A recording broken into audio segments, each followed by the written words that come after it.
This is day 43 of my daily exercise challenge to look like Baki. Let's pick up where we left off in reading The Telltale Heart by Edgar Allan Poe.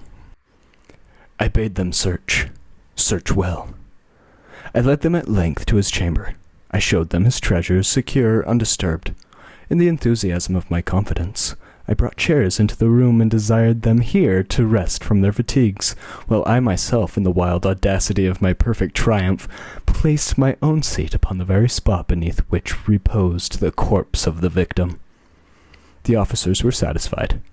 My manner had convinced them. I was singularly at ease. They sat, and while I answered cheerily, they chattered of familiar things. But ere long, I felt myself getting pale and wished them to be gone. My head ached, and I fancied a ringing in my ears, but still they sat and still chatted. The ringing became more distinct. It continued and became more distinct. I talked more freely to get rid of the feeling, but it continued and gained definitiveness, until at length I found that the noise was not within my ears. No doubt I now grew very pale. But I talked more frequently and with a heightened voice, yet the sound increased. And what could I do? It was a low, dull, quick sound, much such a sound as a watch makes when enveloped in cotton. I gasped for breath, and yet the officers heard it not. I talked more quickly, more vehemently, but the noise steadily increased. I arose and argued about trifles in a high key and with violent gesticulations, but the noise steadily increased. Why would they not be gone? I paced the floor to and fro, with heavy strides as if excited by fury by the observations of the men, but the noise steadily increased. Oh God, what could I do? I foamed, I raved, I swore. I swung the chair upon which I had been sitting and grated it upon the boards.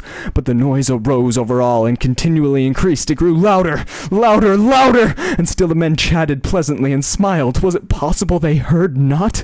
Almighty God, no! No, they heard. They suspected. They knew. They were making a mockery of my horror.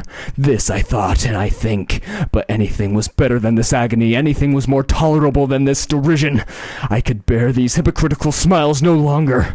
I felt that I must scream or die, and now again, hark! Louder, louder, louder, louder, villains, I cried. Dissemble no more, I admit the deed. Tear up the planks, here it is, the beating of the hideous heart. That is the end of The Telltale Heart. I hope you enjoyed it. I also videoed a full monologue that I might try posting as well. It's one of my favorites by Edgar Allan Poe. Alright, well, I'll see you tomorrow.